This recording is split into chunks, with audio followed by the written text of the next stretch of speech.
शालिनी, आपका मैं रुक करूं उससे पहले कुछ महत्वपूर्ण जानकारी दर्शकों के साथ हम साझा कर देते हैं। ऐसा पहली बार है जब 67 छात्र टॉपर बने हैं नीट की परीक्षा में। पहले कितने छात्र टॉपर सिलेक्ट होते थे, ये जानकारी अब आपके सामने हम रखने जा रहे हैं। 2019 की बात कर दें, उसके 2019 की जानकारी आपके सामने, और 2019 में केवल एक टॉपर जिसके फुल मार्क्स आए, 2020 में एक टॉपर, 2021 में आगे बढ़िए तो 3 टॉपर्स आपको नजर आ रहे हैं। 2022 में भी नीट परीक्षा के नतीजों में एक ही टॉपर, 2023 में 2 टॉपर, तो 2024 में सबसे बड़ा सवाल यह है कि 720 में से 720 अंक लाने वाले 67 टॉपर्स कैसे बन गए आखिरकार, और इस बात से क्यों इनकार किया जा रहा है कि परीक्षा के नतीजों में कोई धांधली नहीं हुई है। यही सबसे बड़ा और गंभीर सवाल इस बीच बना हुआ है। नीट में कथित गड़बड़ी के मामले में कांग्रेस सवाल खड़े कर रही है। कांग्रेस नेता कन्हैया कुमार ने कहा है कि बीजेपी की राज में नौजवान खतरे में है। देश भर में जो नीट में धांधली हुई है और स्टूडेंट के भविष्य के साथ जो खिलवाड़ किया गया है, और लगातार चाहे पहला कार्यकाल हो, दूसरा कार्यकाल हो या तीसरा कार्यकाल हो, इस देश में नौजवानों का भविष्य खतरे में है, अंधकार में है। तो मुझे उम्मीद है कि प्रधानमंत्री जी इन चीज़ों पर जल्द से जल्द जो है त्वरित कार्रवाई करेंगे।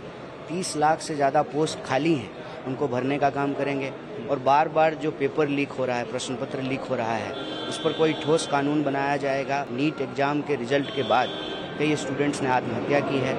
1 घंटे में 2 से ज़्यादा नौजवान आत्महत्या कर रहे हैं। तो ये एक युवा देश के लिए, भारत दुनिया का सबसे युवा देश है, सबसे चिंता की बात है। अब आपको ये बताते हैं कि नीट की परीक्षा में हर साल कितने छात्र परीक्षा देते हैं। तो परीक्षा देने वाले छात्र और उनमें पास होने वाले छात्रों की जानकारी आपके सामने हम रख रहे हैं। 2024 की बात करें तो 23 लाख छात्रों ने इसकी परीक्षा ली है, 13 लाख पास हुए हैं। 2022 की बात करें तो 17,64,000 छात्र थे जो परीक्षा में अपीयर हुए थे, 9,93,000 इसमें पास हुए। 2021 का आंकड़ा आपके सामने है, 15,04,000 लोगों ने परीक्षा दी है, 7,97,000 इसमें पास हुए हैं। 2020 का आंकड़ा आपके सामने है जहां पर 13,66,000 छात्र नीट की परीक्षाओं में अपीयर हुए हैं, 7,71,000 इसमें पास हुए हैं। तो कई तरह के सवाल ऐसे में उठ रहे हैं। शालिनी का मैं रुक करना चाहूंगी। शालिनी, इस परीक्षा को कंडक्ट करवाने वाली एनटीए कह रही है कोई धांधली नहीं हो रही है, लेकिन जो नतीजे सामने आए हैं वो अपने आप में एनटीए की कार्य पद्धति पर कई तरह के सवाल उठा रहे हैं। बिल्कुल प्रतिमा, सवाल उठा रहे हैं क्योंकि 1563 ऐसे छात्र हैं जिनको कि ग्रेस मार्क दिया गया। एनटीए बोल रहा है कि हमने कोई भी गड़बड़ी नहीं हुई, हमने जिनको भी ग्रेस मार्क दिया है बाकायदा सीसीटीवी फुटेज को हमने चेक किया, उसके अलावा हमने अधिकारियों से बातचीत की, तब हमने उनको ग्रेस मार्क दिया। उसके अलावा एनटीए ये भी दावा कर रहा है कि जो छात्र हैं जो परीक्षा देने गए थे इस बार उनकी संख्या बहुत ज़्यादा थी, पंजीकरण ज़्यादा छात्रों का हुआ था, और ये भी कहा जा रहा था इस बार पेपर बहुत ईजी था। ये जो मैं तर्क जो दिए जा रहे हैं वो एनटीए की तरफ से दिए जा रहे हैं कि इस बार पेपर जो था वो ज्यादा इजी था, और जो रैशनलाइजेशन जो हुआ था, सिलेबस को जो कम किया गया था एनसीईआरटी की तरफ से, तो क्योंकि 2 तरह की किताबें चल रही थी मार्केट में, एक तो पुराना एनसीईआरटी, दूसरा नया एनसीईआरटी, तो छात्रों ने 2 तरह की किताबें पढ़ी। तो एक ऐसा क्वेश्चन था उसमें जिसके कि 2 आंसर थे, तो स्टूडेंट ने क्या किया कि दोनों आंसर, कुछ ने पहला वाला आंसर क्लिक किया, दूसरे ने दूसरा वाला को गोल ओएमआर शीट में भरा, तो क्या हुआ कि दोनों को सही माना एनटीए ने। ऐसी तमाम चीजें हैं, तमाम टेक्निकलिटीज हैं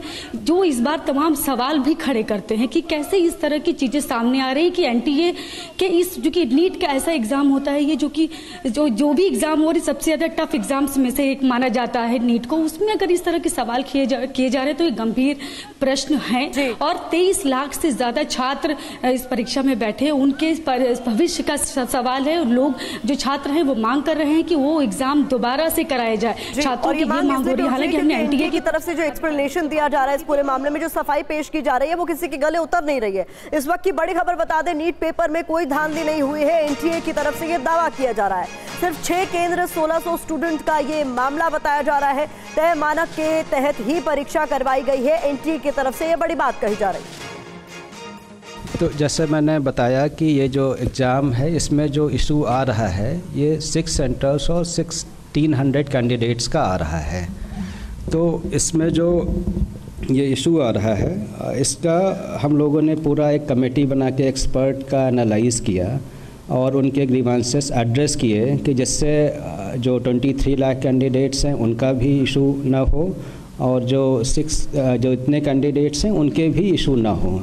बट टू अले द फियर अगेन कि इसमें किसी को भी वो ना हो, तो NTA हैज़ डिसाइडेड कि जो एक हमने ग्रीवांस रिड्रेसल कमेटी बनाई थी, उसने जो रिकमेंडेशंस दी थी उनको जो है एक हाई पावर्ड कमेटी एनालाइज कर ले। तो एक हमने कमेटी बनाई है, उस कमेटी की वो कमेटी इनको एक बार फिर से देख लेगी कि जो इनके ग्रीवांसेस थे 1600 कैंडिडेट्स के, उनके भी ग्रीवांसेस ना रहें, और जो 23 लाख लोगों के मन में हैं कि काफ़ी सारे टॉपर्स आ गए, ये आ गए, तो इनके भी इशूज वो ना हों। तो इस तरीके का निर्णय एक हम लोगों ने लिया है।